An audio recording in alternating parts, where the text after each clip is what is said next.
The world tells you to feel more, to express everything, to be vulnerable. But what if that's a trap? A lie sold to you to keep you weak, predictable, and easy to control. What if the secret to immense power, to a level of influence and calm you've never imagined, lies not in reacting more, but in reacting almost never? This is the core of emotional minimalism. It's a principle understood by ancient emperors and modern titans of industry, a hidden truth deliberately kept from the masses, because a man who cannot be provoked cannot be controlled. This is not about becoming a robot, it's about becoming a fortress. Before we begin, I want you to answer this in the comments. What is the one emotion that costs you the most power? Look around you, your phone, your newsfeed, your social interactions. It's all a battlefield. A war is being waged for your most valuable asset, your emotional energy. Every notification, every headline, every manufactured outrage is a calculated attack designed to elicit a reaction. Because when you react, you are spending your focus. You are spending your power. You are giving a piece of yourself away for free. The modern man is conditioned to be in a constant state of low-grade panic and agitation. He is trained to respond instantly, to have an opinion on everything, to be emotionally invested in conflicts that have nothing to do with his mission. This creates a cycle of exhaustion and powerlessness. You feel drained not because you're lazy, but because your emotional resources are being plundered minute by minute. This is the problem we are here to solve. We are here to seal the leaks. 1. The modern emotional battlefield. Forget swords and shields. The contemporary war is fought inside your mind. The weapons are algorithms, clickbait, and social pressure. The goal is to hijack your nervous system, to make you feel anger, fear, or envy on demand. Why? Because an emotional man is a consuming man. He buys solutions to his anxiety. He clicks on outrage to feel validated. He argues in comment sections to feel important. The system does not want you calm. It does not want you rational. It wants you reactive. Recognizing this battlefield is the first step.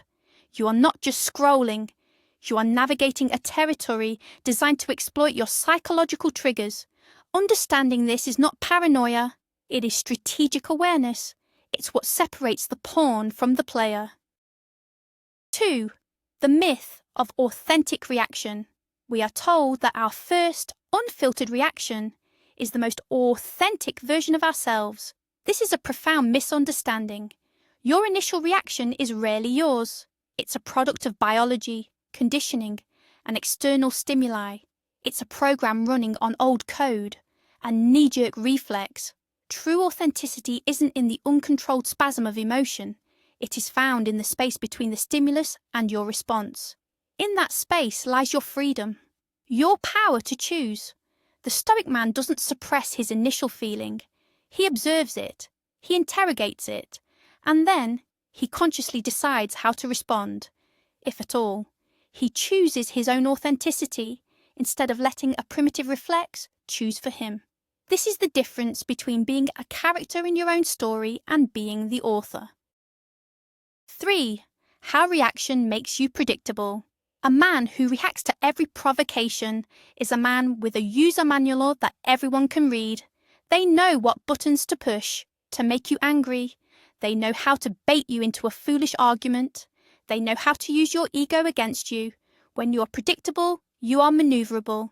In a negotiation, a business deal, or a personal conflict, the person with the most emotional control dictates the terms. By reacting less, you become a black box. People don't know what you're thinking. Your calm becomes a source of their unease. They start to project their own insecurities and fears onto your stillness. You gain a massive strategic advantage, not by doing more, but by consciously, strategically doing less. You force them to react to your non-reaction. You control the frame. 4. The dopamine trap of outrage. Getting angry feels good for a moment. Righteous indignation provides a hit of dopamine. It makes you feel certain, powerful, and morally superior. Social media algorithms are built on this very principle. They feed you content that will make you angry because it guarantees engagement. But this is a trap. It's a short-term loan of good feeling with a high-interest payback in the form of stress, cortisol, and wasted mental energy. Every time you indulge in this cheap hit, you are training your brain to seek it out. You are becoming an addict, and the drug is your own outrage. The emotional minimalist understands this. He starves the addiction. He sees outrage for what it is, a cheap, draining indulgence that serves his enemies and distracts from his purpose. 5. Introducing emotional minimalism. So what is the solution? It is the principle of emotional minimalism. Think of it like minimalism in design or lifestyle. You remove the clutter. You eliminate the non-essential. You focus only on what has function and value. Emotional minimalism is the conscious practice of reducing the number of things you emotionally react to. It is the deliberate curation of your inner world. You make a strategic decision that most events, opinions, and provocations are simply not worthy of your valuable emotional energy. You don't give them a foothold in your mind. This is not about apathy.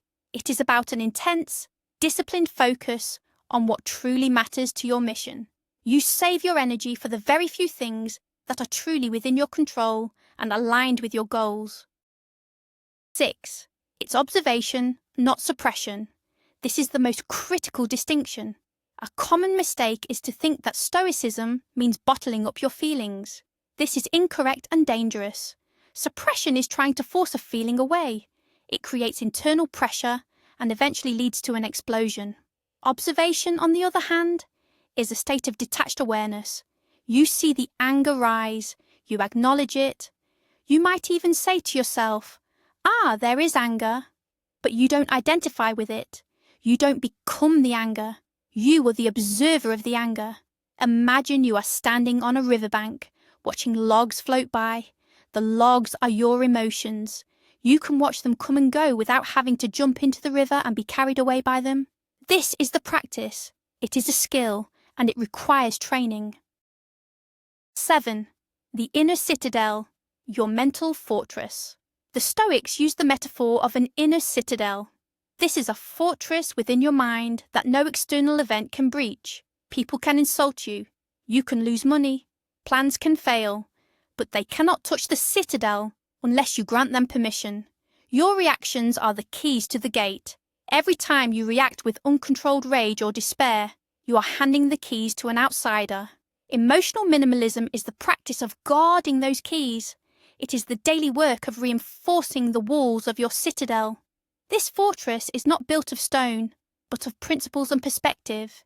It is built by reminding yourself what is and is not within your control, and by choosing again and again to reside in that calm, protected centre of your own mind.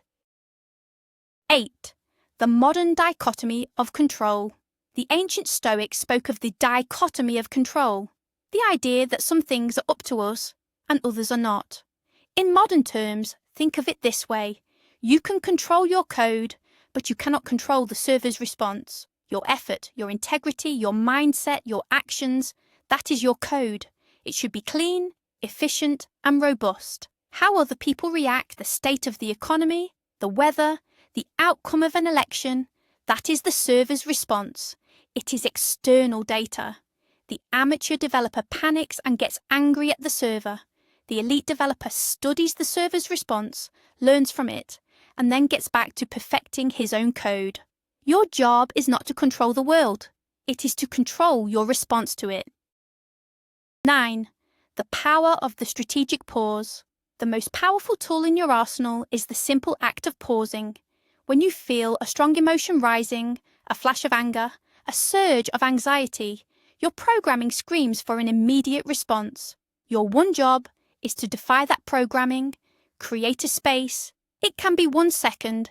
It can be a deep breath. It can be the act of leaving the room. In that pause, the rational mind has a chance to come online. The prefrontal cortex catches up with the amygdala. This tiny gap in time is where you move from being a reactor to a strategist. You ask a simple question. What is the most effective response here? Not the most satisfying, but the most effective for my long-term goal. Often, the most effective response is no response at all. 10. The CEO versus the intern mindset. Imagine your mind is a corporation. The intern panics at every new email. He reacts to every piece of bad news. He is constantly busy, stressed, and putting out fires. He mistakes activity for achievement. The CEO, on the other hand, looks at the same information from a higher altitude. He is detached. He looks for patterns. He is concerned with the overall strategy, not the minor daily fluctuations. He doesn't react to data. He interprets it. Emotional minimalism is the act of promoting yourself from intern to CEO of your own mind. You stop reacting to the noise of the daily inbox and start focusing on the long-term vision of the enterprise. 11. Cognitive reframing, changing the narrative. The event itself is not what causes you pain. It is your judgment about the event. This is a core Stoic insight. Two men can face the exact same setback, a failed business. One man tells himself, "I am a failure, it's over." He is crushed. The other man tells himself, "This business model was flawed. I have paid for an expensive but valuable lesson." He begins building again. The event was the same. The narrative was different. Emotional minimalism involves actively taking control of your narratives. When faced with a challenge, you consciously reframe it. You don't see an obstacle. You see a training opportunity. You don't see an insult. You see information about the other person. You are the editor of your own story. 12. The algorithm. Is this mine to control? You need a mental algorithm that runs automatically when you encounter new information. That algorithm is a simple question. Is this within my control? If the answer is yes, your actions, your thoughts, your effort, then apply your energy there. If the answer is no, the opinions of others, the past, the traffic, then the algorithm's output is simple. Accept and do not waste energy. This isn't passive. It is an active, disciplined redirection of your resources. Think of your focus as a high-powered spotlight. You can shine it on the things you can't change, and it will be a wasted, frustrating experience. Or you can train it to focus only on the levers you can actually pull. This simple binary sorting process, practiced daily, will radically declutter your mind. 13. Gaining advantage through stillness. In a world that is screaming, silence is a superpower. Most people are deeply uncomfortable with stillness. They feel the need to fill every pause with words, with reactions. When you are able to remain calm and centered while they are emotionally escalating, you fundamentally alter the power dynamic. Your stillness becomes a vacuum that they feel compelled to fill, often by revealing their true intentions, their weaknesses, or their negotiating position. They talk themselves into a corner while you simply listen and observe. This is not passive. It is an active listening strategy. You are gathering data while they are expending energy. 14. The weapon of silence in negotiation. Never underestimate the power of a deliberate pause in a high-stakes conversation. When you're asked a difficult question or given an offer, the normal human impulse is to answer immediately. Resist it. Hold the silence for 2 or 3 seconds longer than is comfortable. This small act does several things. It signals that you are thoughtful and not easily rattled. It puts a subtle pressure on the other person. More often than not, they will break the silence themselves, often by sweetening their offer or revealing more information, simply to resolve the tension you have created. You gain leverage by saying nothing at all. This is a high-level tactic used by expert negotiators, and it is rooted in emotional minimalism. 15. Becoming an emotional black mirror. When you practice non-reaction, you become a mirror for other people. When someone comes at you with anger and you meet them with calm, their anger has nowhere to go. It reflects back at them. They are forced to confront the ugliness of their own emotional state. They often de-escalate on their own because their behavior seems absurd in the face of your composure. You are not absorbing their negativity. You are not fighting it. You are simply reflecting it. This makes you incredibly difficult to attack. It's like punching water. The aggressor only exhausts himself.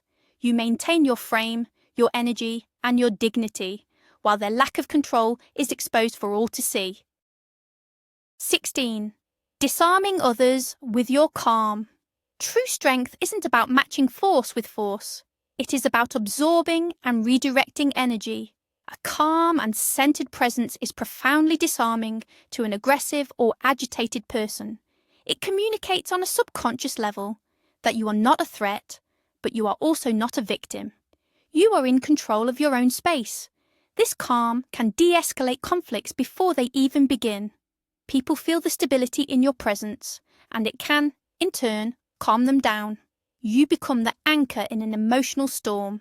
This is a form of leadership. People are drawn to those who possess the composure they lack. Your emotional minimalism doesn't just serve you, it influences and elevates the environment around you. 17. Emotional energy as your most valuable asset. Men who achieve great things understand this instinctively. Your emotional and cognitive energy is a finite resource. It is like a bank account. Every time you get angry about politics, worry about a celebrity's opinion, or argue with a stranger online, you are making a withdrawal. The problem is, most men are making dozens of these small withdrawals a day. By the time they need that energy for their business, their family, or their own self-improvement, the account is overdrawn. Emotional minimalism is simply responsible financial management of your most valuable, non-renewable resource. You make a budget. You decide that your energy will only be invested in high-return assets, your purpose, your skills, your relationships. 18. Compounding calm. The long-term ROI. The benefits of this practice are not linear. They compound. The more you practice non-reaction, the easier it becomes. The calmer you are, the better your decisions. The better your decisions, the better your outcomes. The better your outcomes, the less you have to be stressed about. It creates a positive feedback loop. Your reputation for being level-headed grows. Opportunities start coming to you because people want to work with someone who is stable and reliable. Your mind becomes clearer. Your focus deepens. This is the long game. You are not just solving today's stress. You are building a system that insulates you from future stress and makes you exponentially more effective over time. 19. Freedom from manipulation. The ultimate goal of this practice is a form of freedom that very few people will ever experience. It is the freedom from being easily manipulated. When marketers, politicians, and social media influencers cannot provoke an emotional response from you, their power over you vanishes.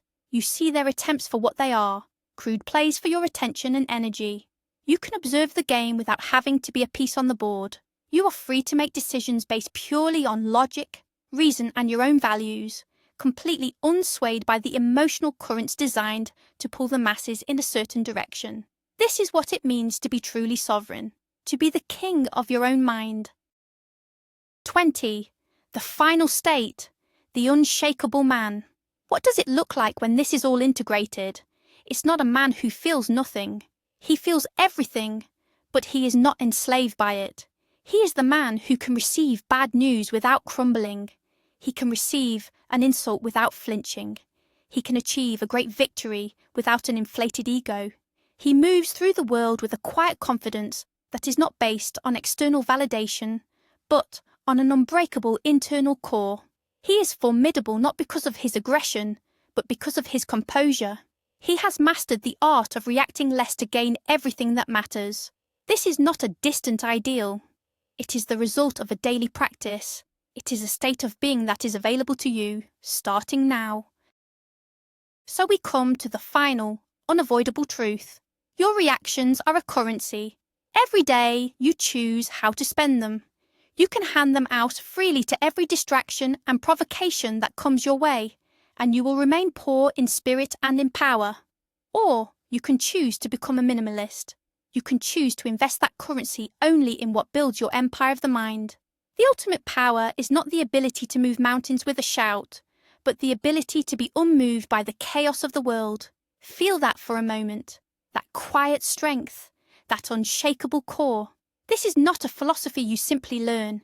It's an identity you earn through discipline. This is the man you are becoming.